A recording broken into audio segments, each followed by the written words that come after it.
And welcome back to the Michael Cohen Show as we continue our journey to 500,000 subscribers. It's got a little bit slow, so do me a favor. Let's go. Hit subscribe, watch, comment, and share because the insanity, it doesn't stop. Now, as we get closer and closer to the government being shut down for a full month, the effects are being felt, especially as Medicare open enrollment opened last week.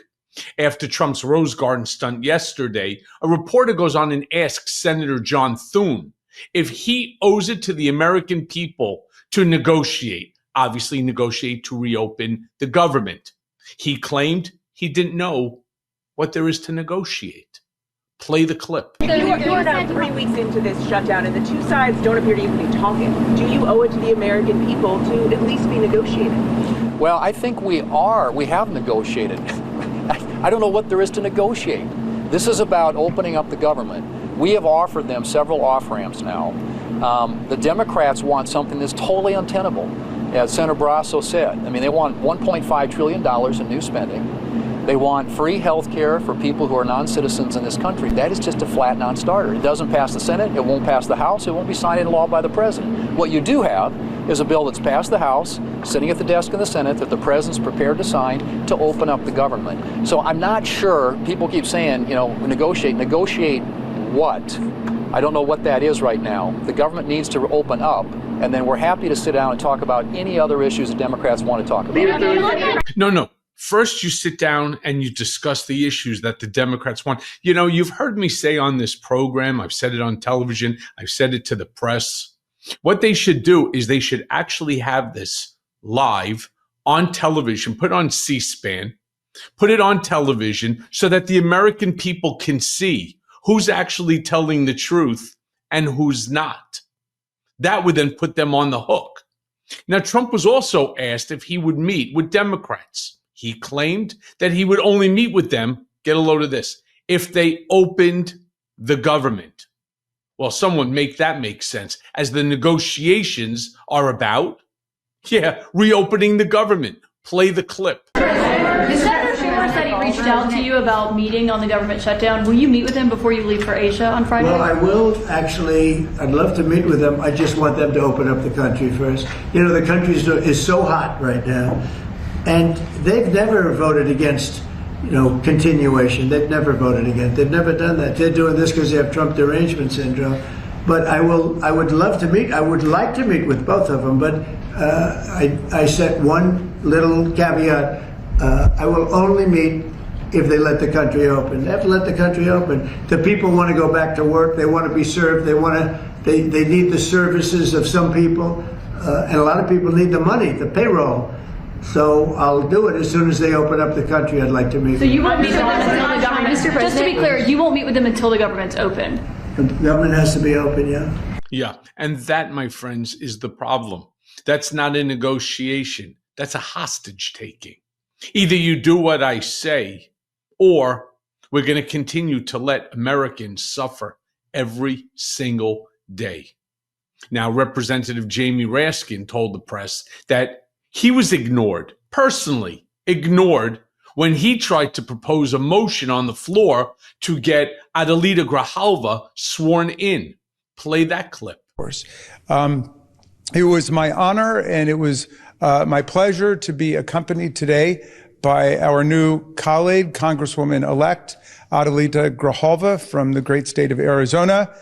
She accompanied me to the floor. I tried to get recognition. There was no other business today. I was standing directly opposite the acting speaker for the day, Mr. Herodopoulos. The moment the Pledge of Allegiance was over, I asked for recognition because I wanted to move a unanimous consent motion that the Speaker of the House be directed to move on the next legislative day, tomorrow, to swear in Ms. Grijalva, and yet he turned away. He pretended he didn't notice me, and he scurried out of the room, which to me is disgraceful. Yeah, it is disgraceful. Here's the deal. We all know the reason why they don't want Adelita Grijalva to be sworn in. She constitutes the 218th vote. And that 218th vote does what? It turns around and it forces the Department of Justice to release to Congress, as well as the public, the Jeffrey Epstein crime files, unredacted, again, except for the names of the victims. Now, I want to show you the moment that he was referring to. You can't believe this. Play the clip. Pursuant to Clause 13 of Rule 1, the House stands adjourned until 2 p.m. on Friday, October 24, 2025.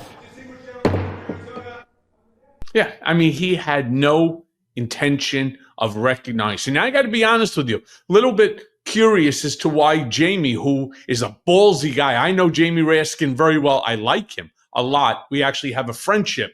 Why didn't he walk literally down close to the front? And if you had to, bring a freaking bullhorn, right? Or take a piece of paper, roll it up like we used to do as a kid to, magnify your voice so that everybody heard it even louder. Why he was so far back, I don't know the answer. But nevertheless, this guy heard him and ignored him. And mind you, he's also the ranking member. Now, even the GOP Senator, Kevin Cramer, even he recognizes that the House needs to be back in session. Play the clip. I think the leader and the speaker are in sync on this. It may be getting to be time for him to bring the House back into session, if for no other reason, to just start doing other legislation, and perhaps to swear in the House member from Arizona that they're so uptight about. Yeah, no, but also. Yeah. And listen, you know that you have a problem when you have people who from the other side of the aisle that agree with the Democrats on something like this. First of all, they all know what it's going to mean, but he doesn't care. He's doing the right thing because for now, just about a month, Arizona's district that elected Ms. Grijalva are now unrepresented. And I like how Mike Johnson turns around and says, well, she should still be there and she should be directing them in order to assist them in any services that they may need. Well, number one, she's not a telephone operator. Two, she was literally won the election over about a month ago. And yet their refusal to swear her in is obvious. It's obvious the reasons why. Now, look, as this shutdown means federal workers are being left without pay, yesterday, the New York Times reported that Trump is demanding that the DOJ pay him $230 million in compensation for the federal investigations that he went through. By the way, it's 100. I read the 15-page notice of claim. 130 million is what he claims that they spent over the years in legal fees, and $100 million is punitive damages. Well, Caitlin Collins asked Trump for his response. Play the clip. Yes, sir. Very good. Follow up on her question to you, because the New York Times is reporting that your legal team is seeking $230 million from your own Justice Department now in response to the investigations into you. Is that something you want your legal team to do? I don't know what the numbers are. I don't even talk to them about it. All I know is that they would owe me a lot of money, but I'm not looking for money. I'd give it to charity or something. I would give it to charity, any money. But look, what they did, they rigged the election.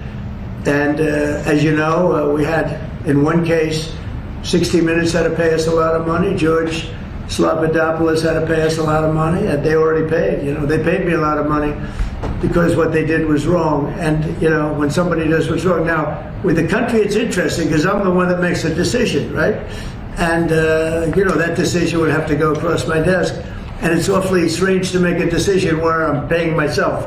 In other words, did you ever have one of those cases where you have to decide how much you're paying yourself in damages? But I was damaged very greatly, and any money that I would get, I would give to charity. Look, great. I fully understand. And trust me, I understand this more than anyone. In fact, I was on CNN last night with Laura Coates discussing it.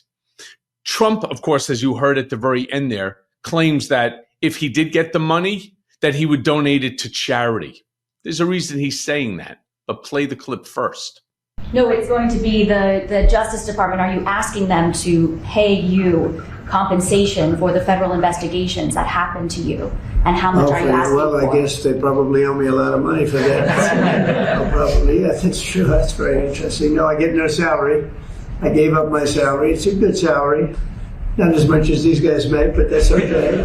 It's a lot of money. And I don't, as you know, I didn't take it in the first 4 years. I'm not taking it in these 4 years either. But as far as all of the litigation and everything that's been involved, yeah, they probably owe me a lot of money. But if I get money from our country, I'll do something nice with it, like give it to charity or give it to the White House while we restore the White House. And Okay, so he's going to use government money within which to make the claim that he paid for the ballroom, $230, $250, et cetera, et cetera. Now, what I had said yesterday on Laura Coates, that there are two aspects here that need to be considered. First, legally, right? Donald Trump's claim against this Justice Department has merit. Everyone is entitled, and he did file 4 separate notices of claims when he was a private citizen, which thereby entitles him to seek damages if it's believed and proven that federal agencies acted improperly or caused measurable harm. That all falls under the Federal Tort Claims Act, where the government can be held liable for wrongful actions, though I want to couch it by saying that the bar there is extremely high. But here's the second aspect. What makes this moment extraordinary is that Trump now leads the very department that's going to be reviewing his case, as he talked about. So if successful, and I don't know how one will determine the success here, the outcome would seriously redefine the limits of presidential accountability as well as individual redress. You know, I heard a great statement where somebody turns and said that if this happened, it would permanently reshape how justice is measured when the governed becomes the governor.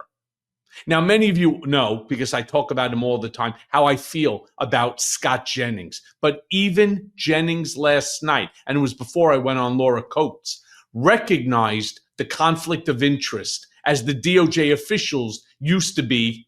How about Trump's defense lawyers? Play the clip. But he's certainly indicating that it could end while he is the boss of the people who ultimately decide. And he did also say, you heard him say it there, it's going to come across my desk. I might be the one to decide whether I get paid $250 million. I mean, that, Scott, I mean, do you think that that is something that should ever happen in this country? I don't know if it's true, if it has to come across his desk or not. However, because it is an unprecedented situation. But do you think he should get paid by the Justice Department? That's the question. My personal advice, if he asked me, would be have him table this until you leave office. The process started before you came to office. You then won an election. And you look, I think maybe he was damaged and he's entitled to the process. If it were me and I were advising. Yeah, I totally agree. Maybe he was damaged. By the way, the part of this claim that actually has real teeth, something that they went after me about, is the earlier part, not the 2020 part and thereafter, all right, but the 2015, 2016 with the Russia hoax. Now, I do want to end on 2 ironic clips. Understand this, that despite Trump's poll numbers sinking and the government remaining shut down, Trump is still thinking about his future. Play the clip. Or really, I think it's got to be handled in a proper way. If it's not handled in a proper way, we don't want it to happen again. We can never let what happened in the 2020 election happen again. We just can't let that happen. And so the way we go, I know Cash is working on it. Everybody's working on it, and certainly Tulsi's working on it. We can't let that happen again to our country. Look at what's happened where you have millions of people being allowed to come into our country, all because of a crooked election, where they come from prisons, they come from jails, they come from mental institutions and insane asylums, they're drug dealers. The people that they've allowed to come into our country, we cleaned. Yeah. And by the way, each and every one of you knows that that's a talking point that has been used before. It described so many different people. Mexicans, it described Haitians, it described so many different groups. Now, Don Jr., he jumped onto Fox to continue to fuel this irony, saying that Trump, his father, is not a king. And how do you know that he's not a king? Well, because he left office after the first time. Well, we do, of course, want to remind you there was something called January 6th, Don. Play the clip. Someone, by the way, who, if he was a king, probably would just reopen the government, but it hasn't worked that way. If he was a king, he probably would have never left the office the first time. If he was a king, he wouldn't allow his government to prosecute and persecute him. Yeah, by the way, all of those are correct. But unfortunately, the actions that we're seeing now, these authoritarian, nobody said he is a king. People are saying he's acting like a king. It's a big difference. And as always, thanks for listening. Hey, everyone. First of all, thanks for watching. I mean, we're going to be posting daily episodes with reactions and talking about politics. We'll be talking about everything, in fact. So please like and subscribe. Join us on this journey.